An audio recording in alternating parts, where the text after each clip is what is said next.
What's good, YouTube? It's your boy, Blue Blood Sports TV, back at y'all with another one. So, two-time junior middleweight world champion, who is currently the unified junior middleweight world champion, superstar boxer, Jermell Charlo. Jermell Charlo is 34 wins, 1 loss, 1 draw, 18 wins by way of knockout. He is 31 years of age, 5'11" and a half, with a 74-inch arm reach. He's going into a highly anticipated undisputed rematch with undefeated WBO junior middleweight world champion Argentinian star boxer Brian Castano. That's coming up this Saturday.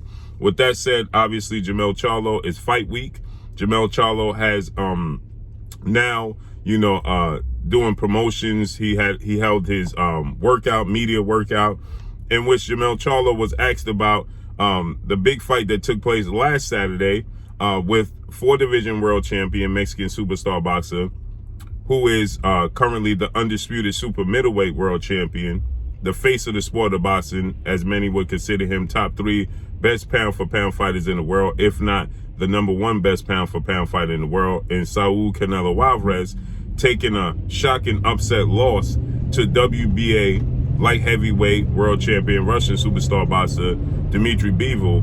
Not so much that he took the loss, but in the manner he took the loss, he got outclassed in the fight with DMITRY BIVOL, okay? So with that said, Canelo Alvarez probably won about 3 rounds in that fight with DMITRY BIVOL. So he was obviously asked about, Canelo Alvarez was initially in talks now to face off against his identical twin brother, who's an undefeated WBC middleweight reigning world champion superstar boxer, Jermall Charlo, who is 32 wins, no losses, no draws, 22 big wins by way of knockout.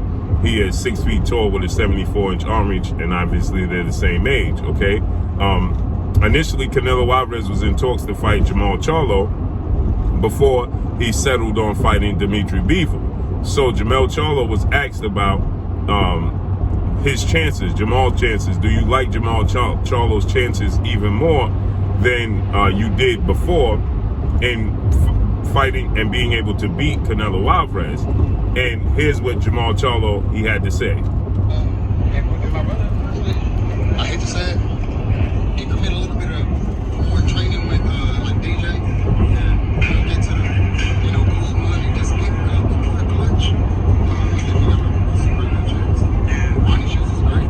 Like DJ, get to. You like what you see there? Something your brother can expose at 168 maybe?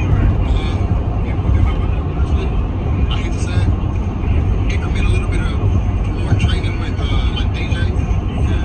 Get to the, goal money, just get more clutch. Ronnie Shields is great, but it just, they're from the same person for so long. Kind of like, you need a little bit more extra to develop this skill. I think that's all So you heard what he said.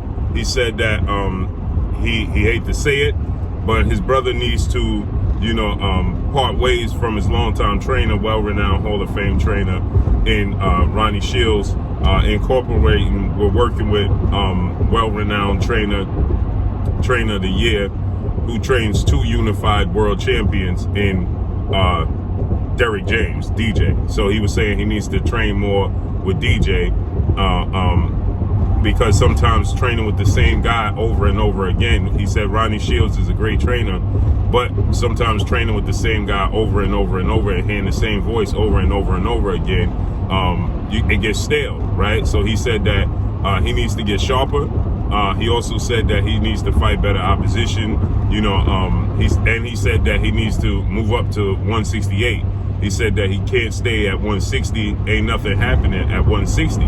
So he said there's nothing happening at 160 for him, and he stated that, he needs to bounce between 60 and 68 in order to catch a big fish. He said, and sooner or later, you just wait patiently enough, and the big fish, eventually you'll catch a big fish. Now, this is something I've been saying, but when I say it, then you get so many people, they come out and they say, oh, you just don't like Jermell Charlo. It has nothing to do with disliking Jermell Charlo, okay? It has everything to do with opportunity for Jermell Charlo. When he stays at 160, he has no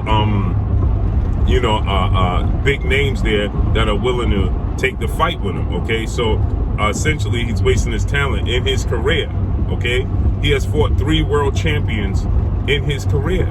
In 32 fights, he's only fought 3 world champions. Okay, and so with all his talent and his skill set, he should be fighting better opposition, not fighting his June 18th Macy Selecki that does nothing for Jermall Charlo's career. Okay, and as far as Jermell saying that he needs to switch trainers, well, he didn't say actually part ways with Derrick James, but he's saying he needs a fresh face. Okay, he needs to definitely get a different voice in his ear, and getting with Derrick James would be great for him, right?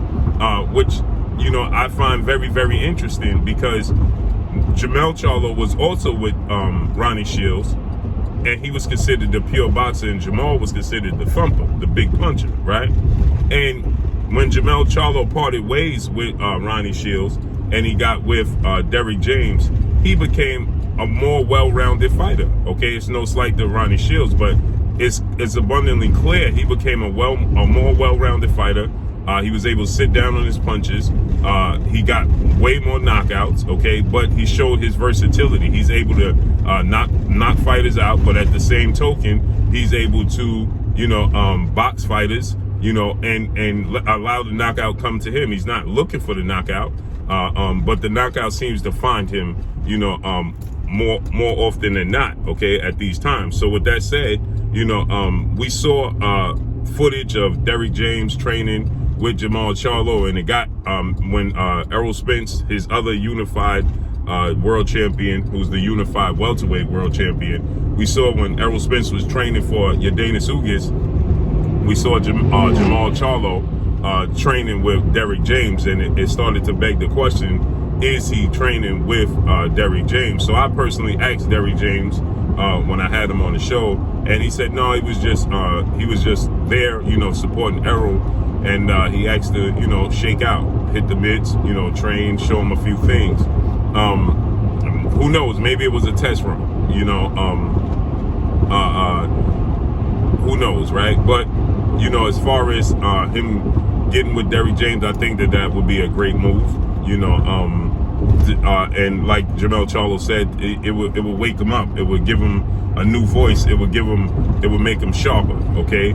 And I definitely believe that, especially after witnessing what I witnessed with Canelo Alvarez facing off against DMITRY BIVOL, and DMITRY BIVOL's size and jab, and his ability to just change angles and pivot on Canelo Alvarez. I believe that that's definitely something that Jermell Charlo can do. Jermell Charlo is more athletic than DMITRY BIVOL. I believe he's stronger than DMITRY BIVOL. I believe his jab is more thudding, right? DMITRY BIVOL was using a busy, educated jab, but he wasn't throwing it with conviction. He was throwing it to occupy Canelo Alvarez's eyes, so he could follow it up with a 1, 2, or 3 or 4 punch combination. Okay, he wasn't really throwing it with conviction. Now he was changing the pace of it up. He was changing the trajectory of it up, changing levels, but those are all things that Jermell Charlo dropped Julian J. Rock Williams with a jab. So that lets you know just how much thud and pop he has on his jab, okay? And so with that said, I do believe that Jermell Charlo, he has the tools. I've said this before. They're all 50-50 fights for Canelo Alvarez. The DMITRY BIVOL fight, many people felt like it was a cherry pick, and I told everybody it wasn't a cherry pick, it was a lateral move. When he didn't take the opportunity to fight David Benavidez or Jermell Charlo, and he decided that he wanted to take DMITRY BIVOL, everybody was complaining, and they were saying, well, he's cherry picking. And I told the boxing world he wasn't cherry picking. It was a lateral move, because if Jermell Charlo, David Benavidez, Demetrius Andrade, or any of the other fighters was to go up to 175 and challenge DMITRY BIVOL, they would more than likely be the underdog. And if it's not, it would be considered a 50-50 fight. So I said this, that it was a lateral move for Canelo Alvarez, and it was a lateral move going wrong, okay? I still picked Canelo Alvarez to win that fight, but like I said, it was a lateral move gone wrong, period, right? And so with that said, you know, I do believe and I agree with Jermell Charlo that maybe Jermall Charlo do need to change the scenery, but we can't say if he need to change the scenery because he never lost. Okay, so since he never lost, it's hard to say he needs to change the scenery. You know, I just think that, you know, it sounds like, you know, he likes his chances better to beat Canelo Alvarez if he was to get a new trainer and change the scenery. So let's see how this unfolds and plays out. But that's all I got for y'all. Make sure you hit the like button, drop a comment in the comment section, let me know what y'all think. Y'all already know what it is. It's your boy Blue Blood Sports TV. Hate, like, comment, and subscribe. You haven't subscribed, hit the subscribe button, hit the like button, hit the bell icon to get all the new notification. Follow me on Instagram at Blue Blood Sports TV, all one word. Y'all already know what it is. Shout out to the entire LDBC. Shout out to New Media. Shout out to Black Media Row. Make sure you like and share the videos. That's all I got for y'all. Peace.